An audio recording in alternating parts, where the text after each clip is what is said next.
Bismillah ve salatu ve selamu ala Resulillah ve ala alihi ve sahbihi ve men vala. Jalaluddin Es-Suyuti rahmetullahi aleyhinin Halifler Tarihi namlı kitabıda biz bugün Abbasilarning 26. halifesi El-Qaim bi Emrillah'niki hayatı bilen tanışıp çıkımız. Bu halife Hicriyet 422 yıldan Hicriyet 467 yılgacha davr sürgen. Undaqda bunun şu hakimiyetniki təmin tetiğe vaxtına ait uzun, yani bir yarım əsrga yetib barады taxminen. Bu kişinin ismi Abdullah ibn Qadir, Qadir Billah'ın oğlu. Kunyesi Ebu Cafer namıyla meşhur. Bu adam 391 yılı Zilqade ayının otturlarında tuğulgan. Anısı mı dideklerden olup Ermen dideklerden. İsmi Bedrudduca yaki Qatrun Neda. Bu adam dadısı ölüp ketken vaxtıda Hicriyet 422 yılı halifelik makamıga çıkkan. Çünkü dadısı hayat vaxtıda bunu Qaim bi Emrillah namı bilen laqamlab veliahd qilib tayinlagan. İbnül Esir degan tarixçinin deyişçe bu adamın özüne ait nurani chiroylik, özü taqvo, diyonatlik, zahid, hem alim, shundaqla Allah bo'lgan ishonchisi en güçlük adam idi dedi. Hem şundaqla köp sadaqat qildigan, sabirchan, adabiyatga bek ahmiyet bergan, hem uningsi xattatlik, yiziqchilikqa bek ahmiyet berdigan güzel xattat, adaletni bek yaqlaydigan, xayr ihsonni yaxshi ko'rdigan, xalqning ehtiyojini qamdaydigan, o'rindaydigan adam idi. İzdigan narsini hargiz bu adam bermay qolmaydi deb ta'riflagan. Endi bu xalifa Qaim bi Emrillah'ni so'lab qo'yish, andin so'laqdan ozod qilish, Basasiri degan turk qo'mondonning o'ldirilishi voqeasi haqida. Xatibul Bag'dodiyning deyishicha, bu adam xalifa bo'lib ishlartaz ravoyat etayotgan paytlarda Hicriyet 450-yili qo'lga olindi. Buning sababi turk qo'mondon Arslan Basasiri'nin işleri günden günüge ezveylep bunun yamanlık tarafı yoğunlaşkı başladı. Çünkü bunun olan tanıtuş, bunun olan roburu çüyelediğin kumandalı yok idi. Hatta bunun nam şöhreti kang tarap gitti. Arap ve Ecem kumandalı vali emir umaralar bunun eymin dedi. Hatta munberlerde bunun ismi zikir kılınıp dua kılındı. Mal, dünya, zakat, pakat hemmisi muşnunga jığıldı dedi. Yer kışlaklarını harap kılıp etti. Qaim bi Emrillah ununsuz hiç ne bir taraf kılanmaydı. Keyingi mezgilde bunun akidesi naçar ikenliki aydınlaşkandan keyin Qaim bi Emrillah'a mundaq bir haber yetipti de xilafet o'ylisini, sarayını bulmakçı iken, halifini qo'lga olmoqchi iken dedi. Şu paytda halife Abu Talib Muhammed ibn Meykal, yani Oğuz padişahı Toğrul Bek'e xat yazdı. Bu Oğuz padişahları aynı vaqtdagi biz Türkistan diyarlardan kelgan Qarxallar davridagi subaşları bo'ladi.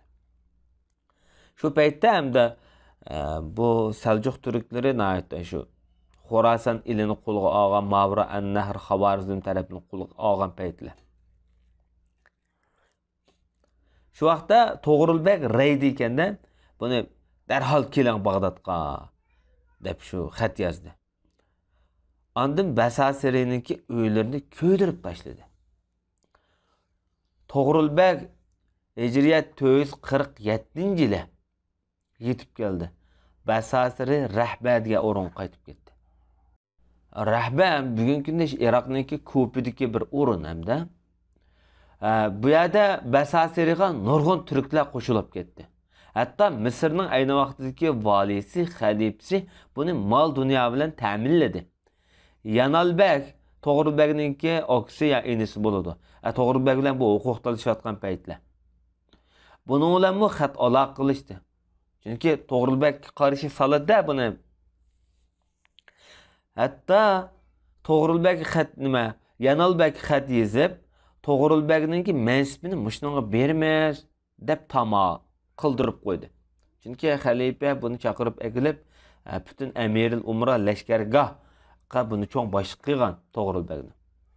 Yanalbek karış çıkıp Toğrulbek Bağdat'tan qaytıp onun bilen meşgul oldu. Çünkü Yanalbekni ahir ötdägen. Ondan Basasiri 450 yıl Bağdat'a qaytıdan bastırıp kelip bu yerda Misrning bayroqlari bor. Misrning bayroqlari bor degan gap xalifelik maqomini Ubeydiylar, Fatimiylar, Rafizi, Şialar badi degan gap. Bu arlıqda xalife bilan buning aralığında nurg'un urushlar bo'ldi. Hatta Misr hakimi Mustansir Billah'a dua qilindi. Demak, Sunniylarniki xalifelik maqomi yo'qoldi degan gap. Bu Camiül Mensur'da işte dua kılınmatıdı. Hatta ezanda Irak'ta Hayya ala hayril amel. Bu Şialarning ezan to'lash qoidalari mustadab a'zo etildi. Bütün camilarda Mustansir Billah dua kılındı. Şunun namıda hutbe okulundu. Fakat Halife camisizler bunda kılmadı. Çünkü Halife bizning caminin etrafındaki rayonlarni özlem kontrol kılıp algan. Urush bir aydak davom etdi de mush jarayonda. Ahiri Basasiri Halifini Zulhajji ida qo'lga oldi. Ahir bu adamni Anaga yo'llayapti. Ana bugungi Iroqniki Ambarda, Ambarda. Ambarda Sunniylarning aytib ko'p o'rin hozirgi vaqtlarda. Shu Anaga solab qo'ydi Ambarga. Ammo To'g'rilbek ahir o'ziniki aksi Yanalbekni tutib, uni o'ltirib, Ananinki valisiga xat yozdi. Xalifini darhol saroyga hurmat bilan yo'lga sep qo'y dedi. Xalifa Zulqa'daning 25'i nahayat izzet bilan 451 yılda yani şu bir yılda aşağı turibdi da 10 oyda endi. Darhol saroyga inib keldi. Acayip hashem bilan amirlar, bütün haciplar, komandallar, beyler oldi manadı. Hürmet bilan keldi. Endi Selçuklarniki bir tarixda eng cho'ng qilg'ashi nima desa, bir xilofatni bek ulug' hurmat qilgan, azizlagan, bularni o'ltirmagan, chopmagan, ajoyib hurmat qilgan. Arablarning shu xalifelik maqomi qaysi vaqtda eng gullangan, kuchaygan hamjihatdan deganda bu Selçuk turklar davrida. To'g'rilbek qo'shinlarni tayyorlab Basasiri Türk Arslan bilan urush qilib, uni shu tutib, o'ltirib, beşini Bağdat'a geldi. Çünkü Basasiri Şia aqidasida yaşagan bu. Xalifa saroyga qaytib keldi. Xalifa mana shu vaqa bo'lgandan tortib uxlasa o'zining namozxonasi ayni vaqtdagi kishilarniki ayrim cho'ng boylar, bu amaldorniki namozxonasi bo'ldi. Uyda ayrim bir hujursi, maxsus namoz o'qiydigan, Qur'on o'qiydigan, ibodat qiladigan kutubxona o'xshash endi. Shu yerning namozxondalam namazxonga ja namazda uxlaydi. Roza davomli, qiyom bilan turdi. Har qanday azobaga adamdan afu qilyapti dedi. O'zing qasrdan bulangan har qanday narsani qaytirolmadi. Qaytirasmi aldiroq shu pul olgan bo'lsa shu pulni o'zini qaytirib oldi yoki bahasi bilan qaytirib oldi, qaytilsin. O adam deytiki, mana biz Allohning huzurida biz savob umid qilgan narsamiz bu deb sadiq qilyapmiz. Bundan keyin beshini yostiq qo'yib bakmagan dedi. Yani rahat uxlab bakmagan. Yani bu Xudoga qaytgan adam bu. Yani bir ölümden qutuldi, men Xudoga o'zimni topshiray deb Xudoga o'zi topshirgan bu vaqtdan boshlab. Onun qasri bulangan vaqtida qasrda bu chalg'i asbob narsa yo'q ekan. Bu adam endi hayotini Xudoga topshirgan edi bo'lg'achqa shu naym deydigan mustaq qo'shoq va qizlar naqsha qo'ydigan bu taravapli yo'q ekanda bu odamning qo'lida. Ama hokimiyatni eng gullangan paytlar, ro'naq topgan maktablar, madrasalar, undan boshqa har xil turli shu ilmiy ishlar eng taraqqiy qilgan paytlar shu. Bugungi darsimiz bu shakilda bo'lg'ay. Sallallohu alayhi nabiyina Muhammad va ala alihi va sahbihi ajma'in.